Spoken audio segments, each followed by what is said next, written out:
Erakusketa aretoan esposizio iraunkor bat jarri dute etorkizun erekizek egindako ibilbidea eta erdietsi diren lorpenak jasotzen dituena. Ekitaldiak irauten duen 7 egunetan egongo dena ikusgai. Erakusketa 4 esparrutan banatu dute. Lehenengo atalean trantsizio energetiko eta klimatikoa lantzen dute, bigarrenean berriz trantsizio teknologiko eta digitala, hirugarrena jorratzen du trantsizio sozial eta sanitaria, eta laugarrenak eta azkenak lankidetzazko gobernantza. Alde batetik dago ardatz teknologikoa, adibidez mobil bezalako erreferentzia zentroa egiten ari den lana erakutsi ahal izateko, bestalde batetik adin berri bezalako erreferentzia zentro batean egiten ari den lana ikusteko aukera dugu, eta gero, hain zuzen ere, etorkizunarekin garatzen ari garen, hainbat eta hainbat proiektu ikusi ahal izango dira, hain zuzen ere hor ikusten duzuen erakusketa gune horretan. Etorkizun erekiz programaren baitan, lankidetzazko gobernantzaren eskutik 125 herritarren proiektu berritzaile jarri dira martxan 200 eragileren partaidetzarekin. 26 proiektu esperimental eta 11 erreferentziazko zentro eta estrategia. Azken horiek elkarlanerako bideak zabaldu dituzte zibersegurtasuna, zahartzaro osasuntsua, mugikortasun berria, euskara, aldaketa klimatikoa, gastronomiaren digitalizazioa, kuantika, terapia aurreratuak eta berrikuntza sozialaren alorretan. Hain justu Tabakalerako erakusketan proiektu horien inguruko lagina jarri dituzte erakusleio. Gainera, etorkizuna eraikizek landutako arloei lotuta mintegiak eta itzaldiak antolatu dituzte Tabakalerako plaza irekian, patio aretoan bestalde, Gipuzkoa Talksen edizio berriak egiten ari dira. Etorkizuna eraikiz kongres ekimenaren 2. edizio egiten ari dira Tabakaleran, Donostian, azaroaren 30 bitartean. 7 egunez Tabakalera erreferentzizko gune bihurtu dute trantsizio berdearen, digitalizazioaren edo gaur egungo aldaketa demografiko eta sozialen erronkei buruz hausnartzeko eta esperimentatzeko. Kongresua bera Tabakalerako hainbat gunetan egiten ari dira, erakusketa gunean, zentroaren plazan, prisman eta patio aretoan. Plaza espazioa interaktiboenetakoa da izan ere, etorkizun erekizek bultzatutako erreferentziazko zentroek lantzen dituzten arloei lotuta, mintegiak egiten ari dire ikasleekin eta baita ere birziklatzarekin, neuromarketingarekin, lehen sektorarekin edo kultura digitalarekin lotutako ikastaroak ere. Patio aretoan bestalde, Gipuzkoa Talksen edizio berriak egiten ari dira.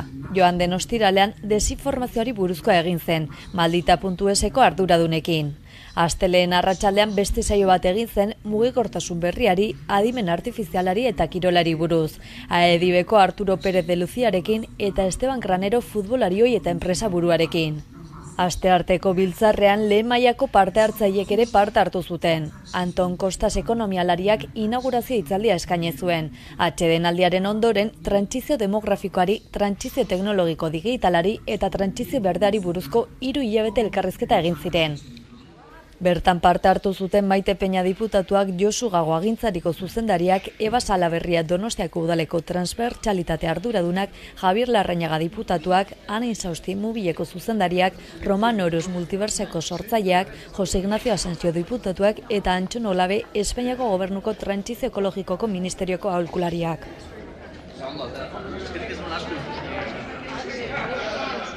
Kongresuak unibertsitateek beraiek antolatutako jardunaldiak ere baditu.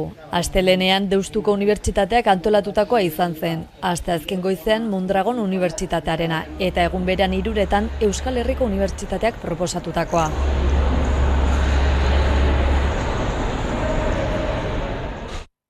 Politikarloko bestelako kontuei helduta, PSren eta PSNren zuzendaritzek bilera egin dute asteartean Eneko Andueza, PSeko idazkari nagusia eta Maria Txibiten Nafarroko lehendakaria buru izanik, eta aukera baliatu dute bi alderdien artean dauden lotura estuak nabarmentzeko.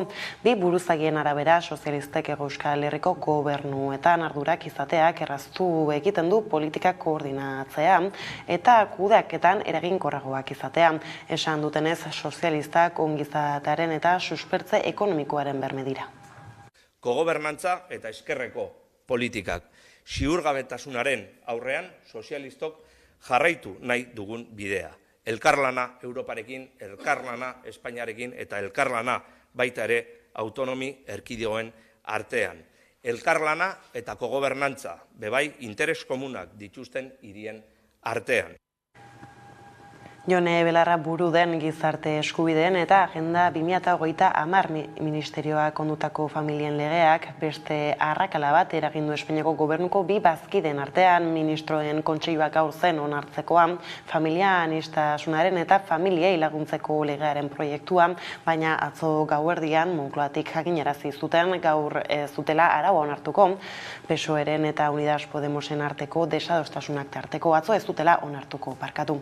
Belarraren ministerioak ondutako proiektuak zaintzan jartzen du arreta eta familia eredu ezberdinak kontuan hartzen ditu. Lege horrek jasotzen du besteak beste 5 eguneko baimen ordainduak ematea langilei hurbileko senideak zaintzeko eta haurrak zaintzeko baimenak zabaltzea. Proiektuaren atzerapenak hautsak arrotu ditu atzera gobernu barruan eta legea oztopatzea leporatu dio Unidas Podemosek PSOEri. Koalizio morearen iturriek salatu dute sozialistak gabe ari zaizkiela oztopoak jartzen familien eskubideak zabaldu nahi dituen legeari. Legea atzeratzea leporatu dio Belarrak PSOEri, sare sozialetan jarri duen bideoan salatu du sozialistek ulertezinak diren argudioekin ari direla proiektua oztopatzen.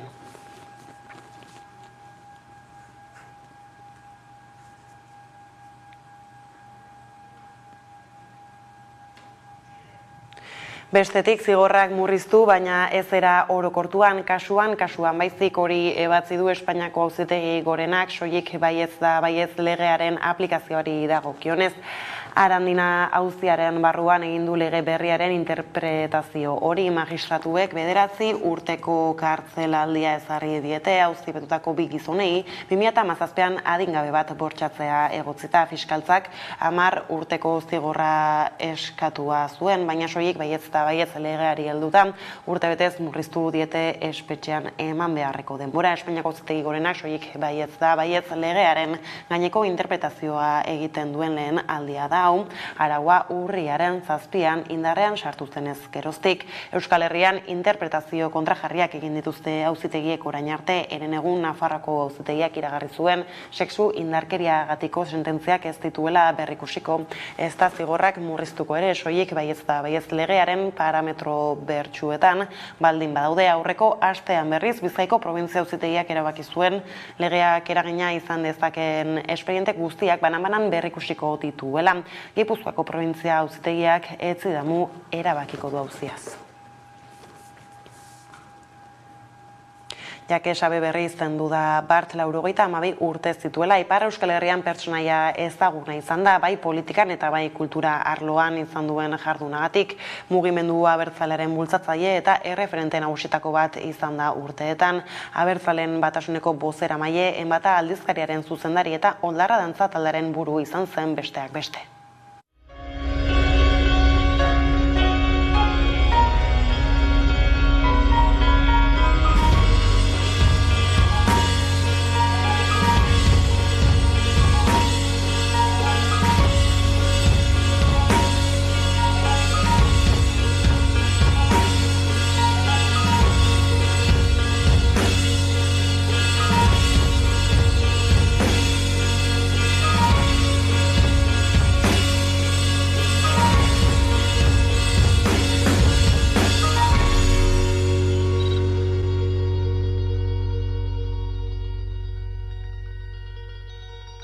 Pas mal de choses là-dedans. Il faudrait que vous coupiez, parce que c'est long. Horrez gain, aurten 19 urte bete dira Sara Fernandez Iruindarra euskal presoei ezarri zaien urruntze politikaren ondorioz hil zenetik. Hiriko patorria den San Saturnino egunarekin batera gogoratu zuten atzo, eta oraindik politika hori ez dela guztiz ezabatu nabarmendu zuten.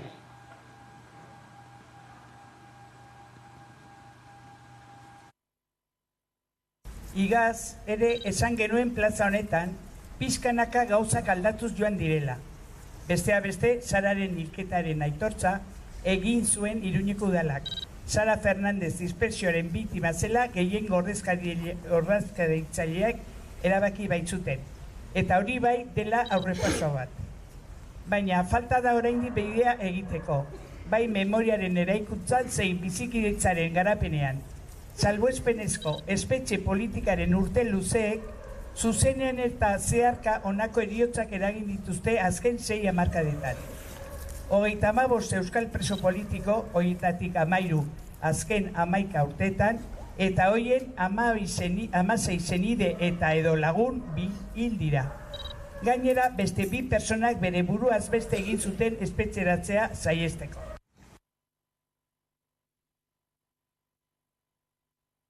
Urruntze politika aipatuta horren aurka egin eta presoen etxeratzea aldarrikatzeko bueltan da 40 minuturrok jaialdia. Lerroburuetan esan bezala jaialdirako sarrerak jada eskuragarri daude, 20 euroren truke sarean eta Durangoko azokak irauten duen artean abenduaren 7-tik 11 zuzen ere, herridenan ere eskuratu ahalko dira Durango. Bertan, euskal preso, errefuxiatu eta ieslariei elkartasuna adierazteaz batera Durangon puntako musikariak biltzen dituen festa, otsailaren 25ean izango da Landako gunean.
Eta festez aurtengo Sanferminak atzera pauso bat izan direla salatu dute zenbait herri eragilek. Guztion Sanferminak ekinbidea aurkeztu dute Iruñeko festetan kalteturiko eta jazarritako herri eragileak batu eta egoera salatzeko azken asteetako debekuen kontra ere mintzatu dira ikusi.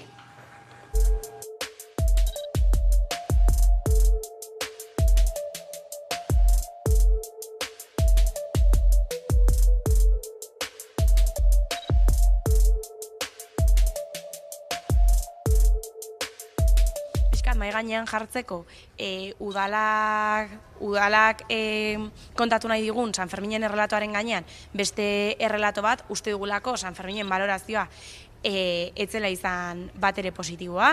Horren aurrean guk aldarrekatu nahi duguna da 2023ko Sanferminak antolatzen hasi diren honetan beharrezkoa dela guztion Sanfermin batzuk aldarrikatzea, guztiontzako espazioa egongo den Sanfermin batzuk eta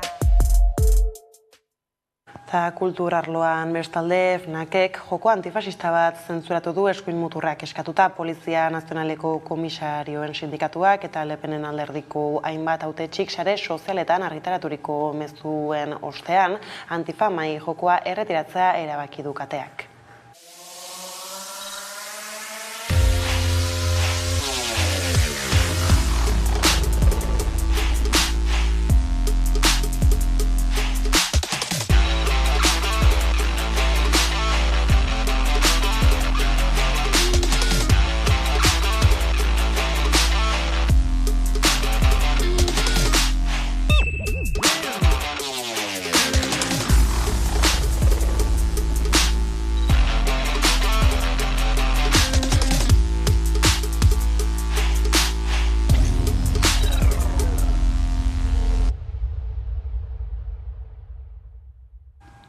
Gurean berriz aipatu du, abenduaren 16-tik 18-ra bueltan da Mazoka, ilustrazio eta marrazki azoka Gasteiza. Arropa ilustratua, bitziak, zeramika, eskuz margotutako zapatillak, adabakiak, posterrak, agendak, egutegiak eta beste hainbat lan aurkituko ditugu Mazokaren 8. edizioan. Marrazki eta ilustrazio azokak 40 mazokalari bilduko ditu aurten, gehienak emakumeak, eta euren lanak edizio mugatuan egindakoak hain zuzen ere ikusgai jarriko dituzte. 2019tik azoka ez da antolatu pandemiaren eraginez, eta antolatzaileek eta parte hartzaileak gogoz hartu dute aurtengo edizioa. Mazokalarien artean gehienak emakumeak dira, izan ere edizio honetako kartelak emakumeek egindakoak dira, Besteak beste, Inge Konde da aurtengo kartelaren egilea. Depósito de aguas, nuestro espacio para los puestos, para esos puestos expositivos que tienen las Masocalaris, que efectivamente son mayoría, porque somos mayoría en el sector y porque Masoca además hace especial incidencia y presta especial atención a contratar mujeres y a visibilizar el trabajo de las mujeres. Por eso también todos nuestros carteles también están hechos por mujeres euskaldunas y en este caso además por la apuesta de que sean ex-Masocalaris. Gainera, azokaz gain ostiraletik igandera marrazkiarekin, grafiarekin eta musikarekin lotutako jarduera osagarri asko antolatu dituzte. Hala nola tailerrak, jam sesioak, konferentziak eta abesti jolasak. Horrekin batera txikienentzako jarduera asko ere antolatu ditu Masokak. Eta Gasteizen mugitu gabe esan dugu ere Ertzainak taldeak kontzertu berezia eskainiko du azkenengo kantaldi legez Gasteizen eta gaur jarri dituzte sarrerak salgai. 2019an Garik eta Josuk eskaini zituzten kontzertuek izugarrizko eragina izan zuten. Ertzainak taldearen jarraitzaile asko hainbeste urteren ondoren berriz Aitormena ozen abestu zuten. Pandemiak eten zituen kontzertuak eta orain bueltan daude Gari, Josu eta Txanpin. Orain bai agur esateko, abenduaren 16an eta 17an beken izango dira eta azkeneko emanaldia Gasteizen izango da. Urduri, ez? Gasteizen izan da urduri ez nuke esango ez. Ez azken finean gure irian gare eta guretzat importantea da egun horri olako amaiera borobil bat ematea, egitea, gauzatzea eta horretan sartzen gara gure indar guztiak. Nahi dugu Euskararen festa bat izatea, nahi dugu 80 hamarkadan bizi izandako mugimendu sozial artistiko potente hori baitaren nolabait eskutik ekarri, ez? Egun horretara eta gehien bat partekatzea emozioak danon artean. Hore bat halako erantzuna jasotzea. Ertzainak orain dela 30 urte desagertu zala eta oraindik ere ikustea halako erantzunak nik esango nuke oso positiboa dela ez guretzat, baizik eta euskal kulturarentzat. Kontzertu berezia izango da eta hainbat gonbidatuak izango dira, besteak beste Mikel Urdangarin, Inigo Etxezarreta eta Oiane Perea. Kontzertua urtarrilaren 6an izango da Gasteizko Mendizabal auzoan karpa klimatizatuta jarriko dute 20.000 pertsonarentzat. Gonbidatuek emango diote hasiera ekitaldiari eta gaueko 10etan Ertzainak taldearen txanda izango da. Ertzainak taldeak izugarrizko laguntza eman ziola eta izugarrizko bultzada eman ziola Euskarari Gasteizen. Azaroaren 30ean sarrerak salgai egongo dira goizeko 10etatik. Kulturarloko berriak aipatuta albistegiari agur esan baino lehen, bada besterik kirolen mundutik abenduaren 3an pilotako euskal selekzioaren aldeko eguna prestatu dute, Makeako herrian helburua euskal selekzioaren aldeko mugimendua azkartzea da.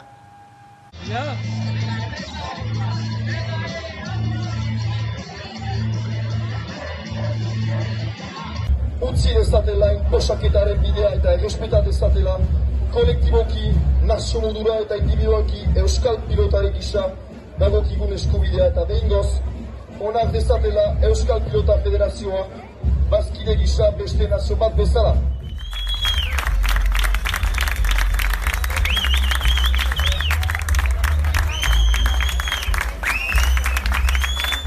Munduko pilota batzarrari eta Euskal Pilota Federazioei eskatzen diegu jarrai dezatela egoera honi irtenbide bat aurkitzeko lanean eta har ditzatela helburuak lortzeko bidean behar diren erabakia.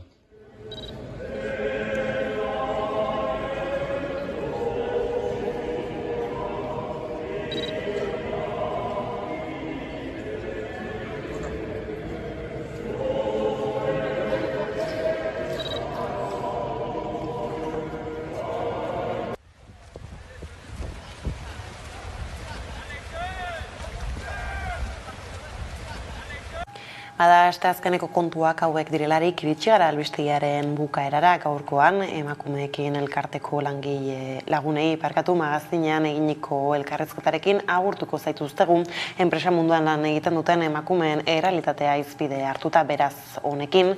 Besterik ez, gure aldetik hauek izan dira eguerdiak gurean gaur utzi dituenak, guztiak eta gehiago nahi duzuen aldiro 11 atarian ondizan eta bihar artean.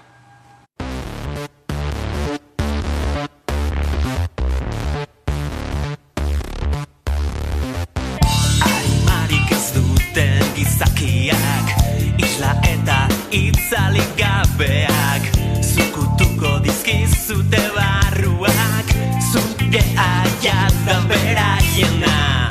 Azaltzen doa garesti, saltzen da merkatu zurian, begi bakarren erreinuan, daltonikoen miseria. Olegarriz, vampiroak maxukatzen, vampiroak odolegarriz, vampiroak ari maxukatzen, vampiroak.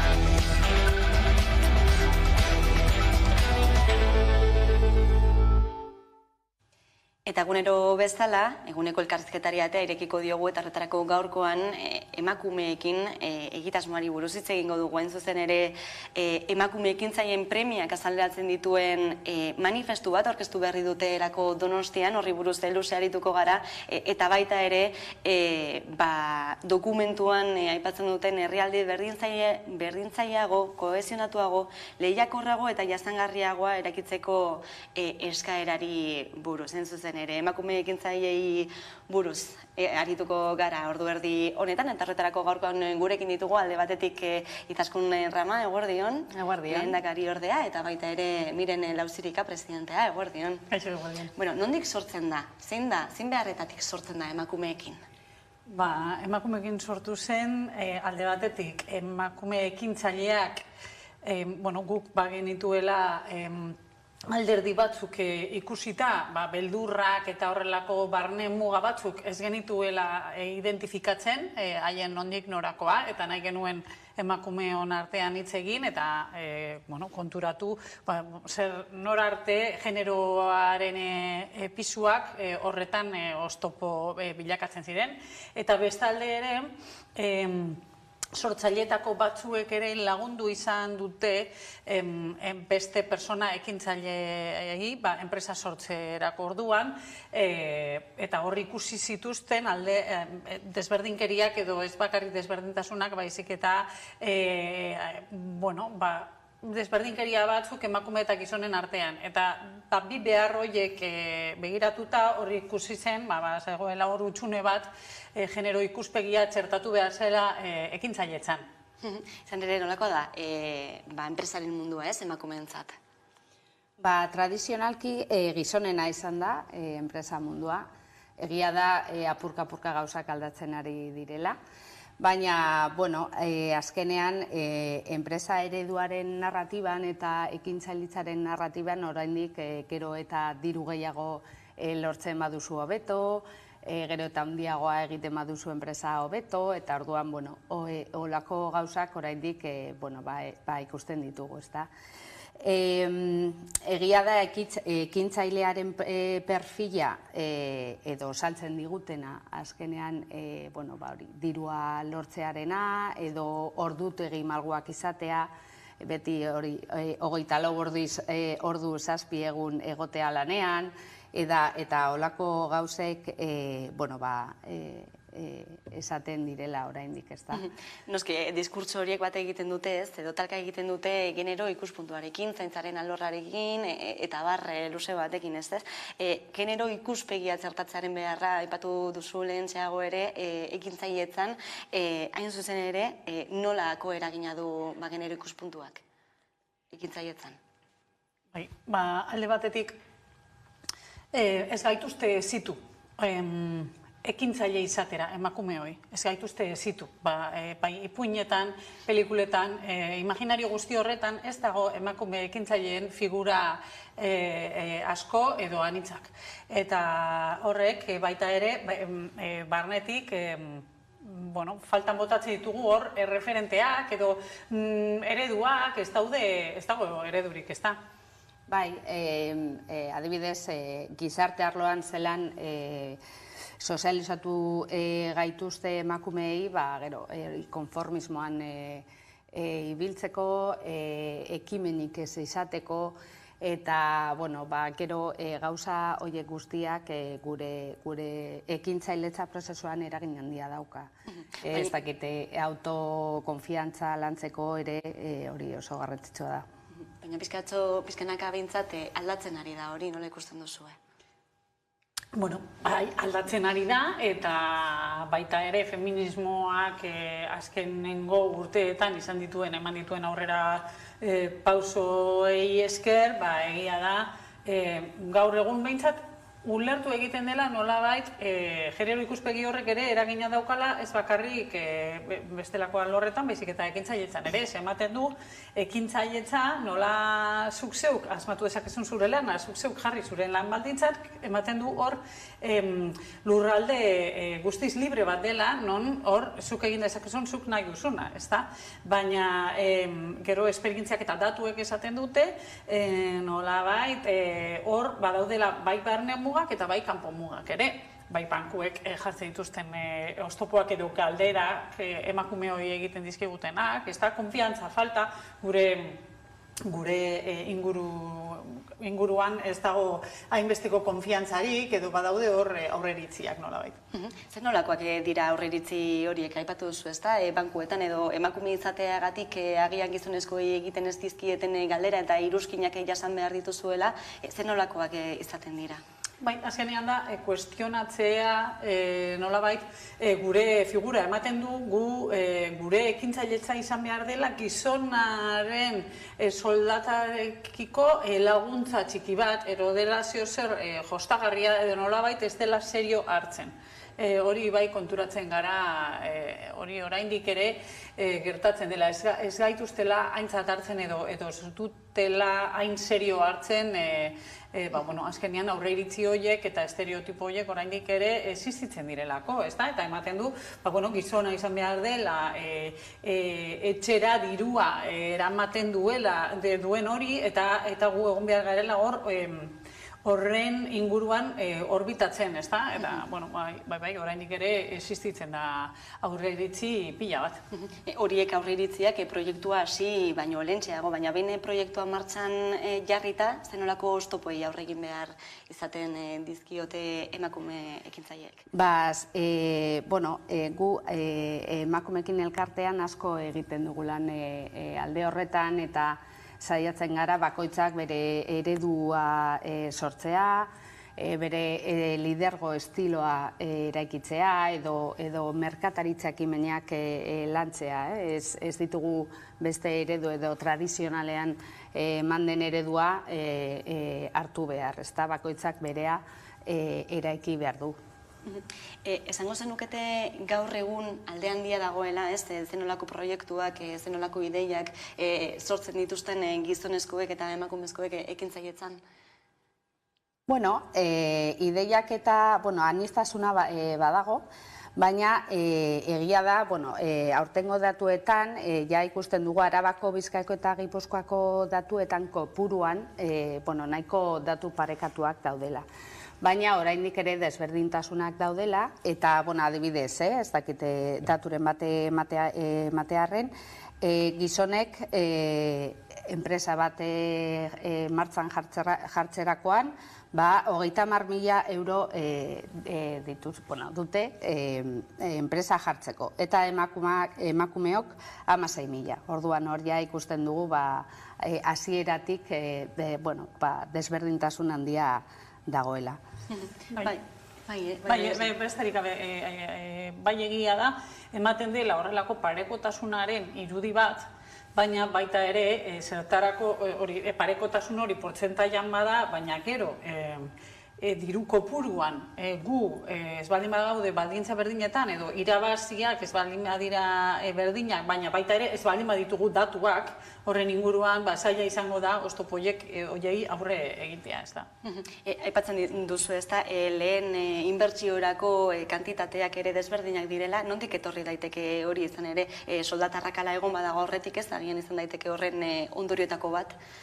Ziurrenik, ze haiek garapen ekonomirako tresna gehiago dituzte eta diru gehiago daukate, baina soldatarrakala gertatzen da kanpoan egiten baduzu lan, baina uste dugu ere autonomoentzat eta ekintzaileentzat ere hor dagoela soldatarrakala. Ez da eteten, ez? Ez da eteten arrakala hori ekintzailetzarekin ere? Ez, gainera da hori egin dugun eskaera bat gure manifestuan. Euskal Administrazioari eskatu diogu, hori datu horiek jakin nahi ditugula, jakin nahi dugu zenbat kotizatzen duen emakume ekintzaile bat, eta zenbat fakturatzen duen, eta zenbat fakturatzen duen gizon bat. Hori jakin nahi dugu. Kota espezifiko bat, ez, da eskatzen duzuena ere emakumeentzat? Ez hainbeste emakume guztiontzat, berez, ez hori, baizik eta adibidez zaintza karga horretan desoreka bat baldin badago etxe barruan, eta zaintza karga hori emakume ekintzaile batek jasaten badu, hori nolabait gerora bere lan garapenean, bere enpresaren garapenean influentzia aukiko du, bai ala bai. Orduan eskatzen duguna da, hori kontutan hartzea, eta izan daiteke kuota espezifiko baten bitartez edo bestelako neurri positibo baten bitartez, baina bai egia da, emakume ekintzaile batek bere bidean oraindik ere, ez bakarrik soldatapekoen artean, emakume ekintzaileen artean oraindik ere zaintza karga hori ez dago ondo banatuta emakume eta gizonen artean. Orduan horrek eragina baldin badauka eta hori zuzentzen den bitartean behar dira emakume horiek hurrengo urteetan pobrezian ez hartzeko nolabaiteko mekanismo batzu jarri behar dira, ez da neurri positiboak nolabait.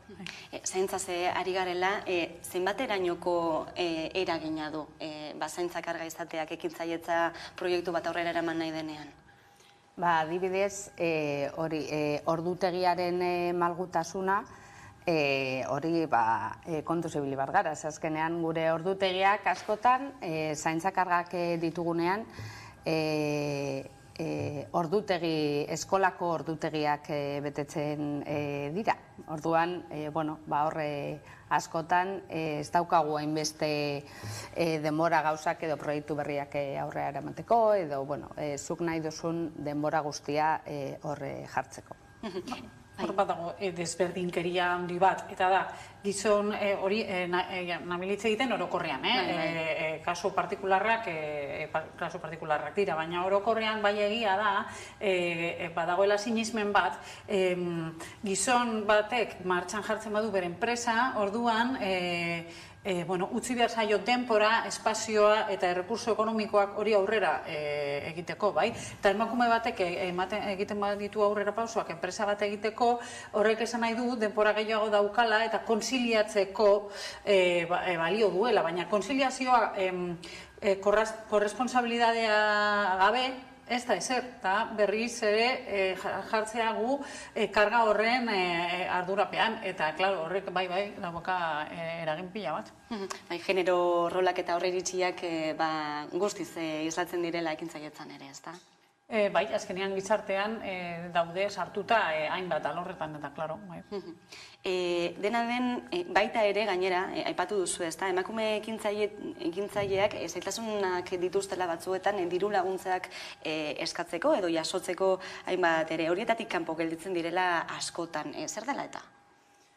Jakin badakigu hori emakumeek egiten dituzten enpresak pertsona oso egitura txikiak dituztela. Orduan pertsona bat edo bikoak izaten direla askotan. Orduan, enpresarako edo berrikuntzarako diru laguntzak jartzen dituzten irizpideak eta gauzak, askotan esaten du, 10 langile baino gehiago, edo 50 langile baino gehiago.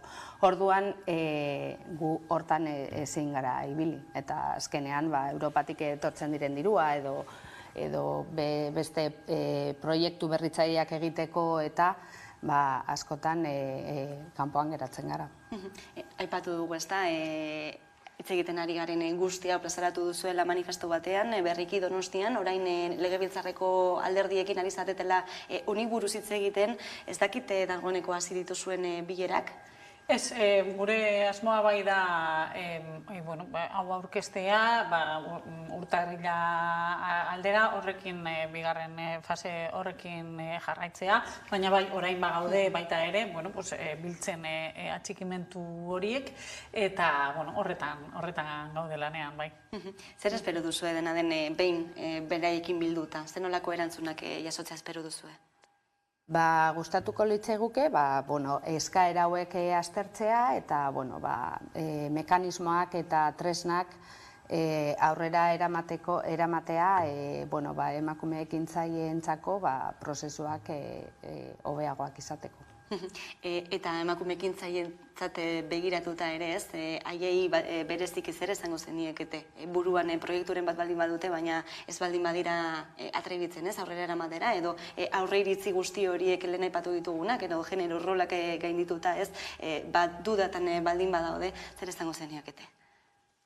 Gu geu ere, bagara emakume ekintzaileak, azken finean, guk badakigu askotan ezinezkoa ematen duena gero egia bihurtu daitekela, baita ere askotan behar da aurrera pausoak eman, ez guztia prest dagoenean, baizik eta guztia prest egon baino lehen, aurrera pausoak eman behar direla eta ekintzailetza hitza dela egitearen hitzaren oso antzekoa, ez da, ekitea eta egitea orduan oso garrantzitsua dela guk perfekzionismo hori baztertzea eta gauzak egiten hastea, naiz eta ez izan perfektuak, ez dira izan behar perfektuak. Hain justu enpresaren mundua bada, aurrera joan, nahala, konturatzen zarela, ze gauza aldatu behar dituzun, eta hortik bide berriak topatzen dituzula.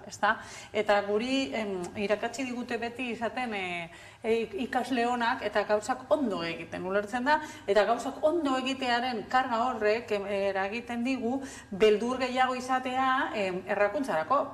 Justu, normalizatu behar da, normala da, gauzak probatu behar dira eta egin erabatera edo bestera, baina guk uste dugu merezi duela, zeren gauzak zure erara egiteko modu oso interesgarria da, baina baita ere, hori bakoitzak ikusi behar du, guk ez dugu bultzatzen jente guztia ekitera, emakume guztiak ekitera, hori ez da gauza, baizik eta baldin badaukazu zuk pentsatuta, behintzat zure buruaren ateak zabaltzea eta gerokoak, ez da, jakitea prozesu bat dela. Ahulduntzea ere ekarri dezakeena, ez, bestalde batetik? Bai, argi eta garbi. Bueno, emakumeekin egitasmoa eta mahai gainean jarritako aldarrikapen guzti hauek gaurkoan, eskerrik asko, beraz gurean izateagatik Izaskun Rama eta Miren Lauzirika, plazer bat.